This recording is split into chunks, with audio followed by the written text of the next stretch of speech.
네, 이렇게 정치권 안팎에서 내년 총선을 이야기하면서 현재 가장 큰 화두가 신당이라 MBC 총선기획단의 민심 추적 패널 조사에서 첫 주제를 신당으로 잡고 여론을 살펴봤습니다. 일단 이 패널 조사라는 것이 어떤 조사인지 설명을 해드릴 텐데요. MBC 선거방송기획단 장슬기 데이터 전문기자 연결하겠습니다. 네, 장 기자, 이번 조사가 어떤 차별성이 있는지부터 설명해 주시죠. 네, MBC 선거방송기획단은 2024년 총선을 대비해서 특별한 조사를 실시했습니다. 지난 13일부터 닷새 동안 약 3만 1천여 명에게 전화를 해서요. 내년 4월까지 5차례에 걸친 조사에 응할 의향이 있는지를 물어봤습니다. 여기에 동의한 1,508명의 응답자를 대상으로요. 5번 반복해서 조사할 예정인데요. 이렇게 같은 사람들을 추적하는 조사를 패널 조사라고 부릅니다. 조금 생소하신 분들도 있을 텐데요. 이 패널 조사 어떤 조사인지 듣고 오겠습니다. 동일한 분들을 대상으로 하기 때문에 이분들이 어떻게 정당에 대한 지지 이런 부분들이 변화하고 또 그런 이유가 무엇인지 이런 걸 심층적으로 파악할 수 있는 패널에 참여하는 분들은 아무래도 좀 정치에 관심이 많은 그 고관여층이 표집될 가능성이 높기 때문에 다른 조사 비교하는 건 좀 유의할 필요가 있다고 생각이 됩니다. 네, 그래서 MBC는 조사의 신뢰성과 정확성을 담보하기 위해 서울대 국제정치데이터센터의 자문도 받고 있고요. 앞으로 선거까지 106일이 남았는데요. 이 106일 동안 민심의 변화를 추적하기에 가장 적합한 조사 방법이라고 할 수 있습니다. 네. 그러게요. 이제 반복할수록 더 의미가 있는 조사 방법이 아닌가 싶은데요. 2회차, 3회차 조사가 기대가 됩니다. 자, 본격적인 설문 내용으로 들어가서 신당과 관련한 질문과 결과 알려주시죠. 네, 먼저 이번 총선에 기존 정당 이외에 또 다른 신당이 필요하냐고 물었습니다. 필요하다는 의견이 47%, 필요하지 않다는 의견이 50%로 나왔는데요. 오차 범위를 고려하면 사실상 5대 5라고 할 수 있습니다. 그렇지만 필요하다고 생각한다고 해서 반드시 표로 이어지는 건 아니죠. 그래서 신당에 투표할 의향이 있냐고도 물어봤습니다. 그랬더니 38%가 투표할 의향이 있다고 답했습니다. 필요하다는 사람들보다는 줄어들었죠. 신당이 필요하다고는 생각하지만 표로 이어지지 않는, 신당에 투표하지 않겠다는 이탈층이 있는 겁니다. 이 이탈층의 특성을 살펴봤더니 기존 정당에 대한 강한 지지를 갖고 있는 분들이 많았습니다. 그런데 우리가 궁금한 건 이 투표 의향이 있던 이 38%의 마음이 어떤 신당을 향하고 있냐는 걸 텐데요. 그래서 현재 거론되고 있는 여러 신당 중 어디에 투표하겠느냐고 되물었습니다. 그랬더니 이준석 신당 28%, 이낙연 신당 22%, 용해인 신당 12%, 조국 신당 10%, 금태섭 류호정 신당 4% 순으로 집계됐습니다. 가장 주목도가 높은 이준석, 이낙연 신당에 대한 지지가 절반 정도를 차지하죠. 자, 그런데 이준석 전 대표와 이낙연 전 총리가 함께하는 빅텐트 얘기도 나오고 있어서 이 이준석 신당과 이낙연 신당을 지지하겠다는 292명에게 두 세력이 함께해도 투표하겠냐 질문했더니 78%가 그렇게 하겠다고 답했습니다. 전체 1,508명 응답자 기준으로 보면 15% 정도입니다. 자, 여기서 한 발 더 나아가서 분석을 해봤습니다. 자문 교수님들과 통계적인 분석을 해본 건데요. 어떤 특성을 가진 사람들이 신당에 대한 투표 의향을 가지고 있는지 통계적으로 따져본 겁니다. 성 연령별로 비교해봤는데요. 파란색은 남성이고 빨간색은 여성을 가리킵니다. 이 중간에 있는 동그라미가 위에 있으면 위에 있을수록 신당에 대한 투표 확률이 높은 것이라고 볼 수 있고요. 이 동그라미 위아래로 그려진 막대가 서로 겹치면 통계적으로 차이가 없는 겁니다. 그러니까 60대 이상을 보면 신당에 대한 투표 의향이 다른 연령에 비해서 상대적으로 낮고요. 또 여성, 남성도 차이가 없는 것을 확인할 수 있죠. 자, 그럼 신당에 대한 투표 의향이 가장 높은 연령, 성연령대는 20대 남성이었습니다. 가장 높은 곳에 위치하고 있죠. 그리고 20대 여성과 겹치지 않기 때문에 통계적으로도 유의하게 투표 의향이 높다고 볼 수 있습니다. 그 다음으로는 30대 남성, 그 다음으로는 40대 여성 순으로 신당에 대한 투표 의사가 큰 것으로 확인됐습니다. 지금까지 더 21% 흔들리는 유권자였습니다. 네, 신당에 대한 유권자들의 생각을 다각도로 살펴봤는데요. 신당 필요성에 대해서 찬반 여론, 찬성과 반대가 50대 47, 굉장히 팽팽하게 나타났습니다. 이 수치는 어떻게 봐야 됩니까?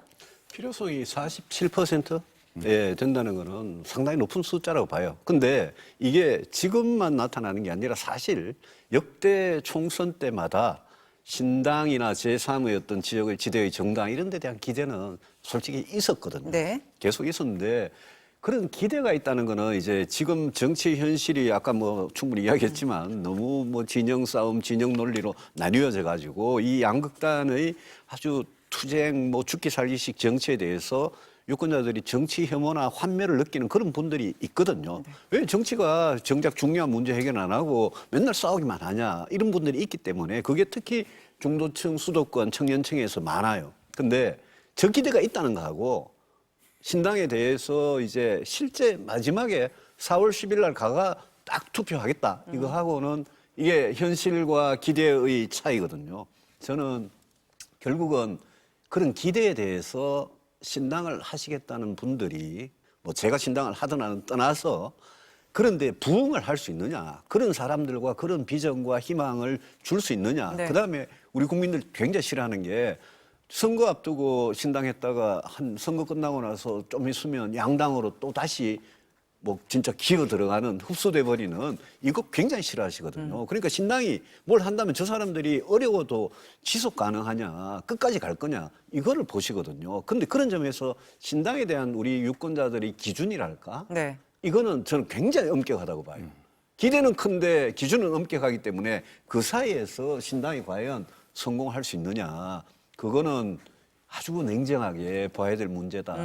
저는 그렇게 봅니다. 네, 이 거대 양당 구도의 염증을 느끼면서도 어쨌든 신당이 필요하지 않다는 응답도 50이 나왔습니다. 그리고 굉장히 팽팽하거든요. 그거 어떻게 보세요? 우리 유승민 의원께서도 해보셨잖아요, 신당을. 예. 바른정당이죠, 그때. 예, 바른정당. 예. 예. 저도 이제 10년 정치하는 동안 제가 지금 민주당 계열의 정당에 있었던 기간보다 다른 제3의 정당을 만들어서 거기 네. 있었던 기간이 더 길어요, 제가 사실은.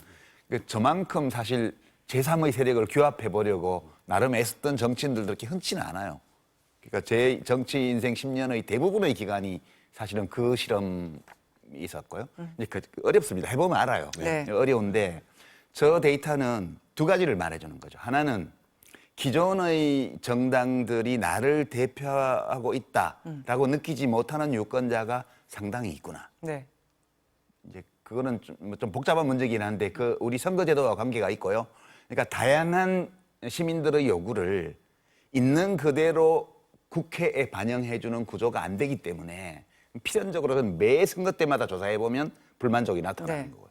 두 번째는 지금 시기에 상황과 관련해서 일부 이제 기존 정당 말고 새로운 정당에 대한 기대를 가진 분들이 좀 있는 거죠.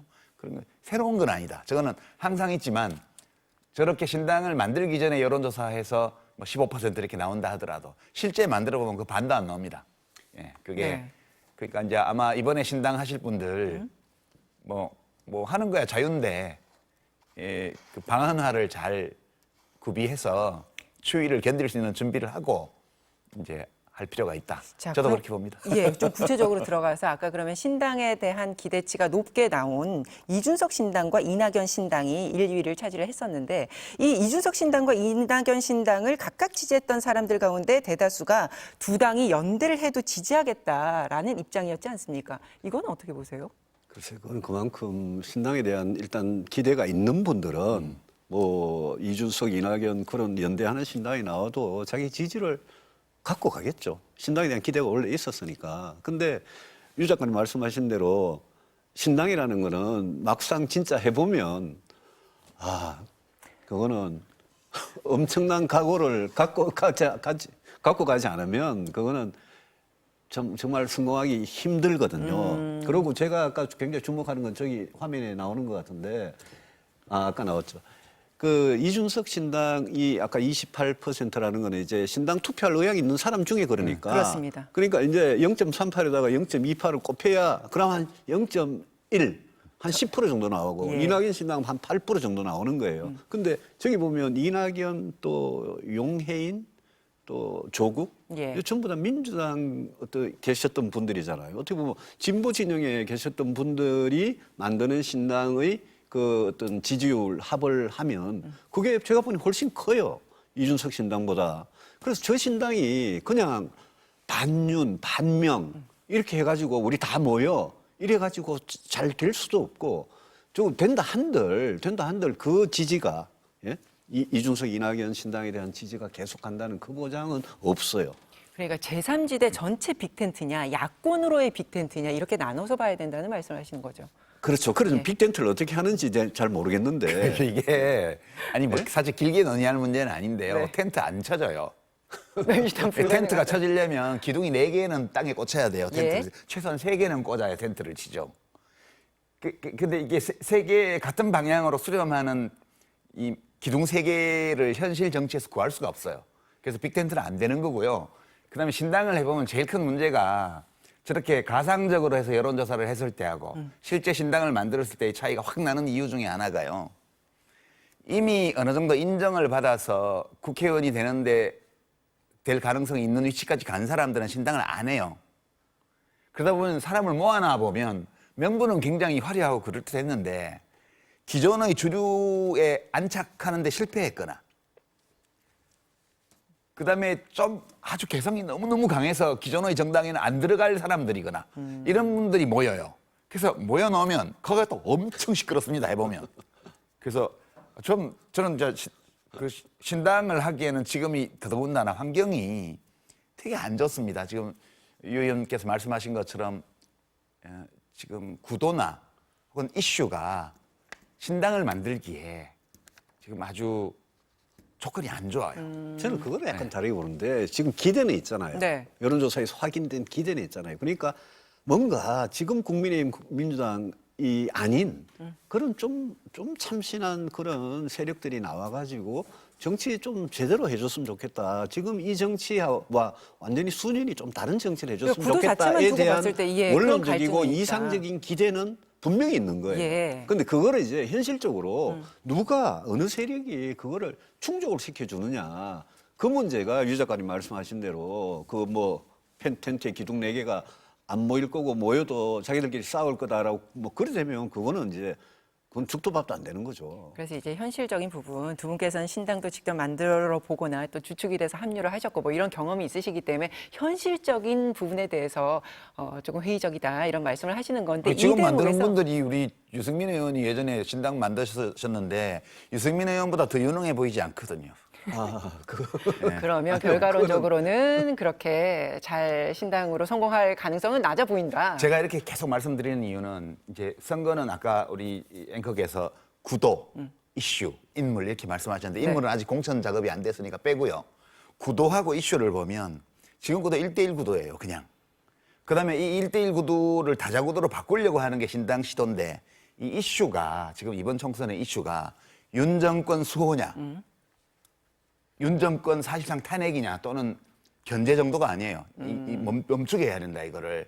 이 요구가 부딪히는 상황이어서 이번 총선의 이슈는 그 하나밖에 없어요. 그러니까 이렇게 이슈가 강력하게 나와 있으면 다자구도로 가는 걸 방해해요. 그러니까 계속해서 그 구심력을 작용시킵니다. 양극으로. 그러니까 지금 환경이 되게 신당을 하기에는 이 이슈가 엄청 불리한 이슈예요. 지금 신당에는. 근데 저는 그거는 제가 동의를 좀 못 하겠는 게 그거는 이제 유 작가님께서 자꾸 약간은 고의적으로 이번 총선은 윤 정권 심판이다.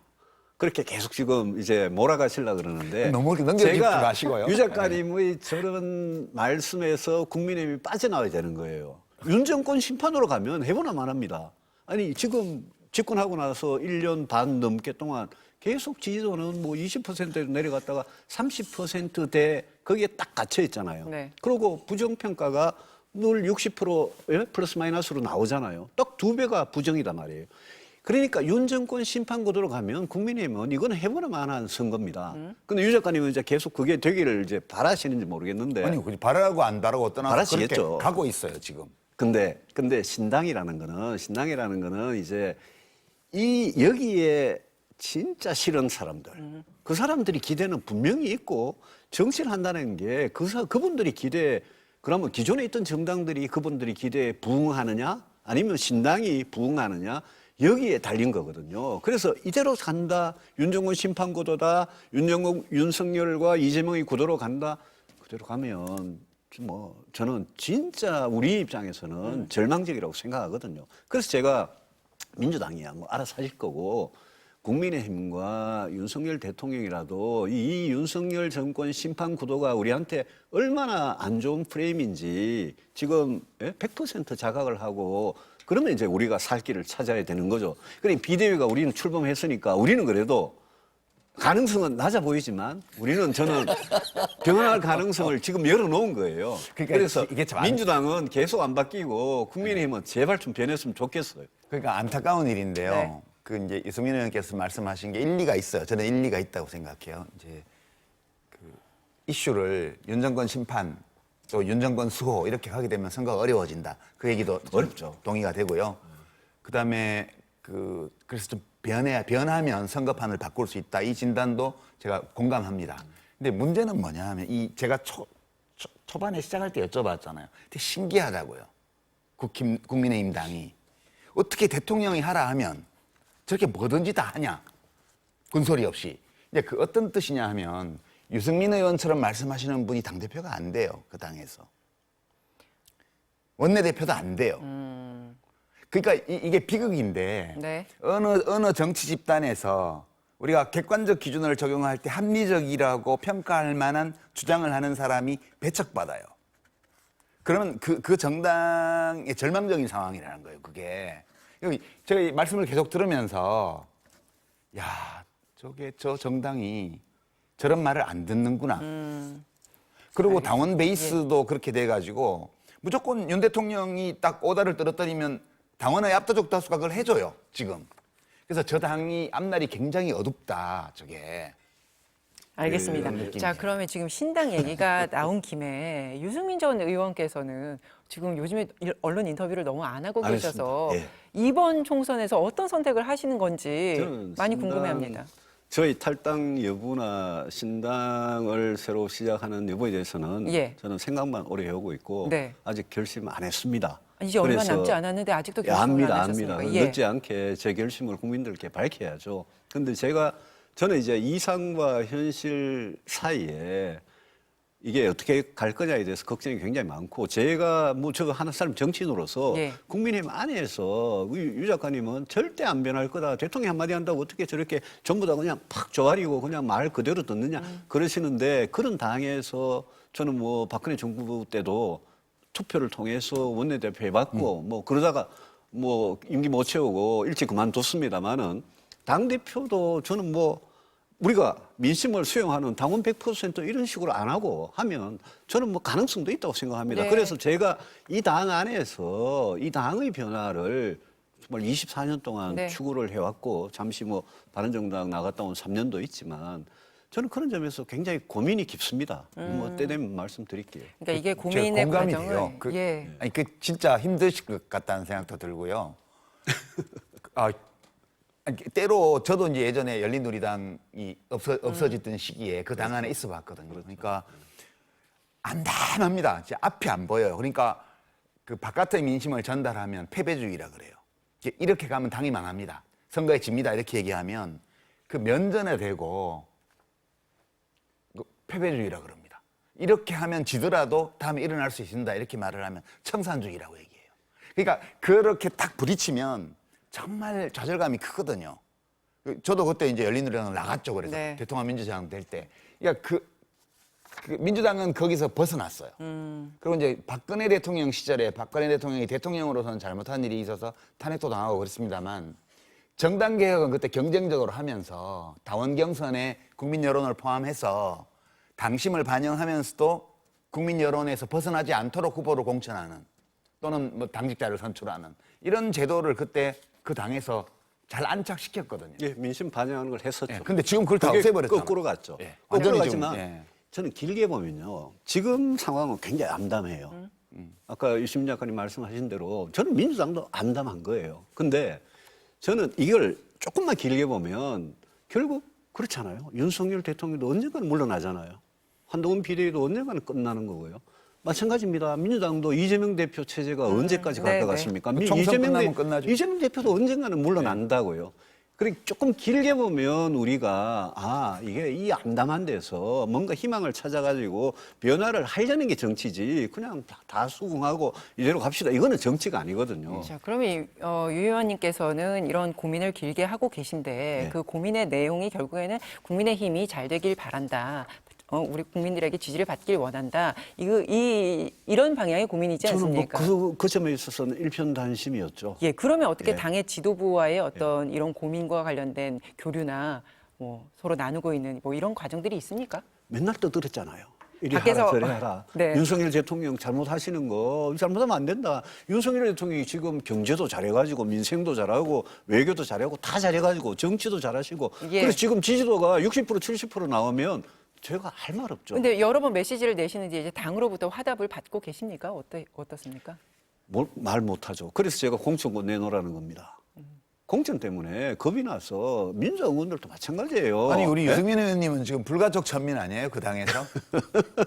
자, 그러면 구체적으로 이번 총선과 관련해서 어떤 중요한 역할을 맡아서 내가 당의 어떤 지휘권을 좀 가져간다. 그러면 나는 당에 들어가서 우리 당의 변화를 이끌겠다. 저는 이런 마음이 타이틀은 있으십니까? 아무 소용 없습니다. 저한테 뭐 그런 지휘를 역할을 맡길 리도 없고요. 저는 그렇지만 저는 이 당의 저는 주인이라고 생각했거든요. 예, 예. 지금도 하고 있고 이 당의 주인이 떠드는데 뭐 어떻게 보면 윤석열 대통령 지금 당에 온 지 얼마 된 당원입니까?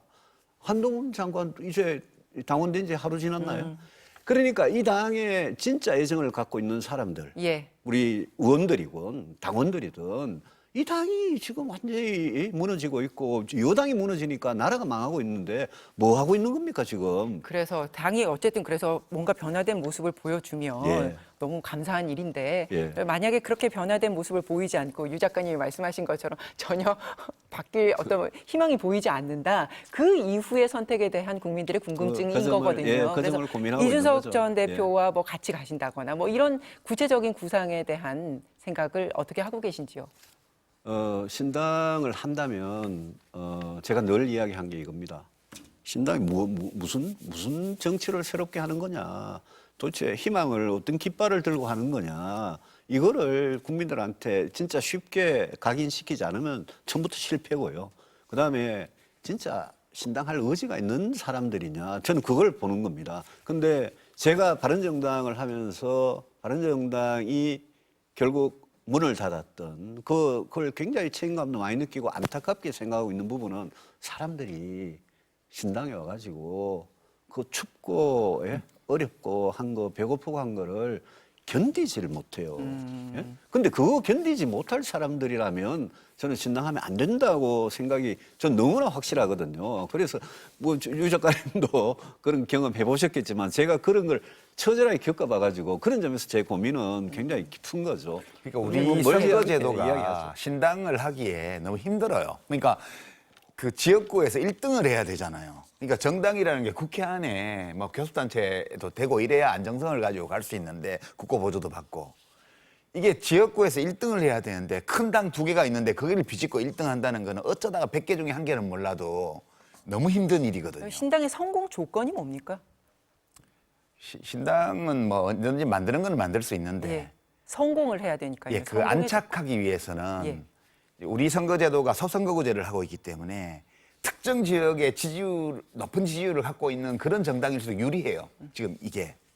그래서 이 선거제도가 그대로 큰 틀에서 존속하는 한은 우리는 미국 정치가 그런 것처럼 끊임없이 제3당 시도가 나오지만 어떤 제3당도 성공하거나 또는 일시 성공한다 하더라도 오래 그걸 유지하기가 어렵다. 여기는.